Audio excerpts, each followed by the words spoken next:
지난 영상에서 저는 다이어트에 성공하려면 목표 몸무게를 설정하지 말고 현재의 몸무게를 만든 근본적 원인을 해결해야 한다라고 이야기했습니다. 어찌 보면 당연한 진실이지만 어떤 분들께는 지난 영상이 조금 불편했을 수도 있다라고 생각합니다. 그래서 이번 영상에서는 그보다 더 불편한 이야기를 한번 해볼까 합니다. 참고로 이번 영상은 조금 낯선 개념이 등장해 재미가 없을 예정입니다. 하지만 영상을 끝까지 시청한다면 세상을 새롭게 바라보는 눈을 갖게 될 것입니다. 그러니 조금만 참고 영상을 끝까지 시청해주시면 감사하겠습니다. 이번 영상에서는 감기 조심하는 법에 대해 얘기를 나눠보려 하는데요. 많은 분들께서 안부 인사를 전할 때 요새 감기 독하다던데 너도 감기 조심해 라고 이야기합니다. 그런데 저는 아직도 대체 어떻게 감기를 조심해야 하는 건지 잘 모르겠습니다. 사실 감기를 조심할 수 있는 방법은 없습니다.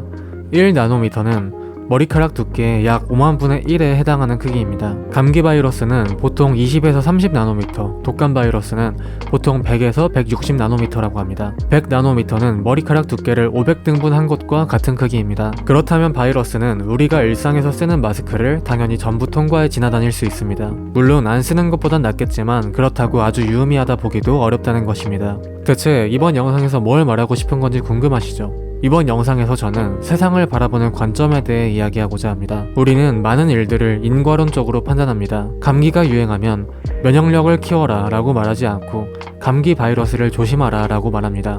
왜냐하면 감기에 걸려 아픈 건 오로지 바이러스라는 단 하나의 원인 때문이라 생각하니까요. 실제로 어떻게 감기를 조심해야 하는지는 모르지만 일단 그렇게 말합니다. 그 말이 얼마나 유효한지에 대해서는 생각해보지 않습니다. 이건 PTSD도 똑같이 적용됩니다. 대부분의 사람들이 내가 현재 PTSD를 겪는 유일한 원인을 과거의 그 사건이라 생각합니다. 내 마음 근력이 약하기 때문이라는 생각은 하지 못합니다. 우리는 모든 일을 이런 식으로 인과론적으로 해석하며 살아갑니다. 하지만 이러한 인과론적 사고방식에는 두 가지 문제가 있습니다. 첫 번째로 과거의 사건에 대해 우리가 할 수 있는 일이 없어진다는 것입니다. 나노미터 크기의 감기 바이러스를 온전히 피할 수 있는 방법은 사실상 없습니다. 감기에 걸려 많이 아픈 것에 대해 원인을 바이러스로만 생각한다면 감기에 대해 우리가 대항할 수 있는 방법이 사라집니다. PTSD 역시 마찬가지입니다. 내가 지금 과거의 사건 때문에 힘든 원인이 100% 그 사건 때문이라면 내가 과거에서 벗어나 지금 행복해질 수 있는 방법은 없습니다. 두 번째로 인과론적 사고방식은 진실을 제대로 반영하지 못할 수 있습니다. 실제로 트라우마를 겪은 사람 중 PTSD를 겪는 사람보다 겪지 않는 사람의 수가 훨씬 많다고 합니다. 그런데 PTSD의 원인을 전부 과거의 트라우마로 규정짓는다면 이는 진실을 정확히 반영하지 못한 논리가 됩니다. 감기 역시 마찬가지입니다. 똑같은 감기에 걸려도 사람마다 증상의 차이가 있다면 그건 더 이상 바이러스의 문제가 아닙니다. 그렇다면 현실적으로 피하기 어려운 감기를 피하기 위해 노력할 게 아니라 면역력을 키워 감기에 걸려도 무탈하게 지나갈 수 있도록 노력해야 합니다. 혹시 제 얘기가 조금 불편하신가요? 그동안 일상적으로 사용한 언어, 일상적으로 했던 생각과는 조금 달라 당황스러우신가요? 대체 이번 영상에서 무슨 말을 하고자 하는 건지 궁금하시죠? 이번 영상에서는 생성질서라는 개념에 대해 소개해드리려 합니다. 이 개념에 대해 알면 세상을 조금 더 진실에 가깝게 바라볼 수 있기 때문입니다. 참고로 이 개념은 제가 만들어낸 개념이 아니라 김주환 교수님께서 쓰신 내면소통에 나오는 개념이고 물리학자 데이비드 봄이 만들어낸 개념입니다. 내면소통은 앞으로도 영상에서 많이 언급될 예정이기 때문에 관심이 있으신 분들은 한번 읽어보시는 걸 추천드릴게요. 생성질서란 과거의 어떤 특정 계기보다 지금 이 순간까지도 계속 생성되는 질서에 더 큰 의미를 부여해야 한다는 개념을 말합니다. 다시 말해 내가 감기에 걸려 남들보다 2배, 3배 아프다면 그 고통을 바이러스가 아닌 내 몸의 면역력에서 찾아야 한다는 것이고 내가 PTSD를 겪고 있다면 과거의 사건보다 그 불행한 일이 유발했던 고통이나 부정적 정서를 차단하거나 억누르는 메커니즘을 작동시키는 현재의 습관이 더 큰 문제를 불러일으킨다고 보는 관점입니다. 암의 경우에도 특정 유전자가 암을 발현시켰다기보다 그러한 유전자를 갖고 있으면서도 건강하지 않은 특정 생활 습관을 오랫동안 유지해왔다는 게 더 근본적인 문제라고 봐야 한다는 것입니다. 실제로 어떠한 조건에서도 반드시 암으로 발현되는 유전자는 아직까지 발견된 적이 없다고 합니다. 네, 다이어트 역시 마찬가지입니다.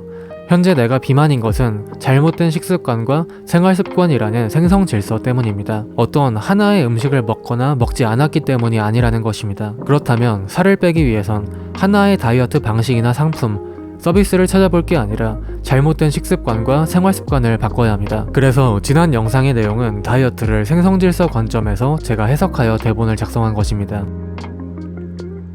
이렇듯 우리는 인과론적 사고에 갇혀 정말 많은 순간에 본질과 진실을 놓치고 살아갑니다. 하지만 실제 우리 삶에서는 하나의 계기가 하나의 결과를 필연적으로 만들지 않습니다. 하나의 결과가 발생하기까지 오랜 시간이 걸리기에 특정 계기만 찾을 게 아니라 그 과정 전체를 들여다봐야 하는 관점이 생성질서라는 개념입니다. 그렇다면 분노는 어떨까요?